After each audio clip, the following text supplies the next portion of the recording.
Basekou, la suite de cette interview avec Dr Sékou Kouressi Kondé, avec vous. Oui, docteur Kouressi Kondé, avant la pause, je le disais, entre un mauvais dialogue où on a la possibilité de créer de la confiance entre les partis pour discuter de toutes les questions essentielles, donc de toutes les questions qui fâchent, et une manifestation politique interdite, violente et réprimée avec des cas de mort, moi je préfère un dialogue, un mauvais dialogue avec donc cette possibilité de créer de la confiance. Partant de cette base, qu'est-ce qu'il faut aujourd'hui pour recréer de la confiance entre les partis pour que toutes les questions liées aux aspects politiques, à la conduite de la transition soient discutées au sein de ce nouveau cadre qui a du mal à se mettre en place? Il n'y a pas de mauvais dialogue. Il n'y a que le dialogue. Ouais. Le dialogue, c'est l'expression de la volonté des partis en conflit ou en difficulté à accepter de se rencontrer pour résoudre, pour dépasser les divergences. C'est ça le dialogue. Donc il n'y aurait pas... Dans le micro, s'il vous plaît, docteur. Il n'y a pas de mauvais dialogue. Ouais. Premièrement, dans aucun concept. Du point de vue de la doctrine, ça n'existe pas. Ouais. Premièrement. Secondement, moi, je suis un ancien jeune acteur politique dans ce pays. J'étais engagé leader politique quand j'étais étudiant. Il y a plusieurs années. Je n'ai jamais manifesté. Mais je me bats, je me manifeste et je manifeste à ma manière en demandant la compréhension mutuelle, l'apaisement. Ce que je voulais dire, c'est une invite au président de la République. À bras le corps. Je vais finir. Bien. Pas lui seul, à tous ceux qui l'entourent aujourd'hui, de se rassurer de notre volonté de paix et de dialogue. N'ayons pas peur les uns des autres. Ils ont la destinée de ce pays et l'histoire le retiendra. Qu'ils sachent que nous sommes des interlocuteurs concernés et complètement disponibles. La manifestation n'est qu'un recours de quelqu'un ou de groupe qui n'a pas de recours, qui n'a plus d'autres recours, d'autres moyens. Il faut les rassurer. Moi, j'en appelle au rassemblement, j'en appelle à la concertation, j'en appelle à l'esprit de dépassement. Et en toute responsabilité, allons vers la mise en place d'un comité restreint, ad hoc, pour 2 semaines, 14 jours au maximum, pour analyser, examiner et vider les 3 questions clés. Il n'y a que 3 questions dans le contexte guinéen, complètement différent du contexte du Burkina Faso, du Mali ou ailleurs. Nous n'avons que 3 questions à régler et on est sorti là. À condition, bien entendu, que la volonté de paix réside et que le chronogramme de retour à l'ordre constitutionnel soit perceptible et partagé. Ouais, mais comment faire entendre ce discours aux forces vives de Guinée qui continuent de maintenir la cadence de leurs manifestations?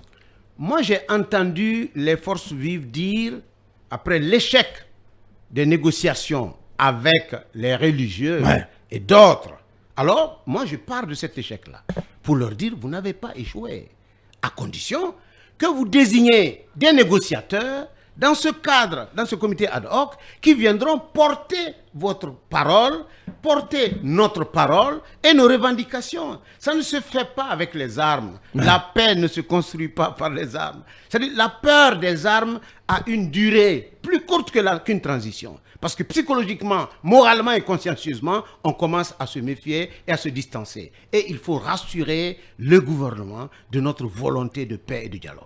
Bien, oui, parce que vous voulez rajouter. La mise en place de ce comité ad hoc là, je crois bien, ça rejoint un peu les revendications des forces de Guinée. Sur les 7 revendications, je crois bien il n'y a que 2 aujourd'hui qui sont résolues, en tout cas parce que après... Non, pas 2.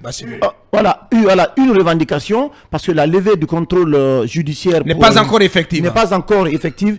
Dites-nous sur les 6, qu'est-ce que le gouvernement peut faire aujourd'hui pour faire avancer les choses, pour que les lignes bougent finalement? Il faut d'abord que le gouvernement accepte d'afficher une volonté de dialogue inclusif. Et qu'on n'évacue pas des questions. Que toutes les questions soient prises en considération. N'ayons pas peur les uns des autres. C'est l'histoire de notre pays qui est engagée. Je dis encore une fois, il y a le dialogue autour de la table et il y a le dialogue sans la table. C'est le dialogue, dans le cadre du dialogue sans la table que nous allons énoncer les questions auxquelles vous faites allusion. Si nous rentrons dans ce débat-là aujourd'hui, le comité ad hoc n'aura plus besoin de se retrouver. Mais bien sûr. Ayons, Bien sûr. ayons le courage. Écoutez, depuis que je suis à cette émission, on ne parle que des personnes. On ne parle de la personne. Je viens de découvrir la célébrité de votre collègue Garay, Bien. que j'admire beaucoup. C'est Bien. comme ça la vie.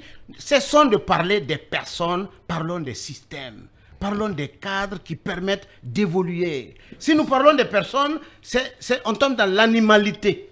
Il faut parler des objectifs avec une vision claire de l'avenir de notre pays. Bien. C'est un pays de paix. Bien, Garay, pour la suite. Le blocus, vous savez quand même que les forces vives de Guinée demandent à ce qu'il y ait un cadre de dialogue inclusif placé sous la médiation de la CEDEAO. Est-ce qu'aujourd'hui, on a besoin de compter forcément sur la CEDEAO pour qu'on ait un cadre de dialogue inclusif?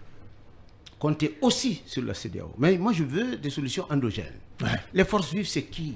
Mais c'est chacun de nous. Le CNRD, c'est qui? C'est chacun de nous. À condition que nous considérons Guinéens comme Guinéens. Guinéens et amis de la Guinée. À partir de ce moment-là, si nous n'avons pas la maturité, le sens de la responsabilité, de nous faire confiance entre nous et de désigner des personnes, ressources, qui sont nombreuses dans ce pays-là, des personnes d'expérience, neutres, capables de dire aux uns et aux autres, parler aux forces vives, c'est quoi? Ce n'est pas l'océan, ce n'est pas la frontière, ils sont là. On peut leur dire quelles sont les garanties que vous demandez. Si nous avons ces garanties cet après-midi, moi je vous garantis que demain matin, il n'y aura plus de manifestation. C'est une question de garantie. Je veux savoir quelles sont les garanties que le gouvernement demande. On ne peut pas se taire et construire. Il faut annoncer quand vous avez le destin de millions et de millions de personnes dans les mains. Et malheureusement, ce qu'on oublie quand on est au pouvoir, c'est que chaque geste est compté par l'histoire.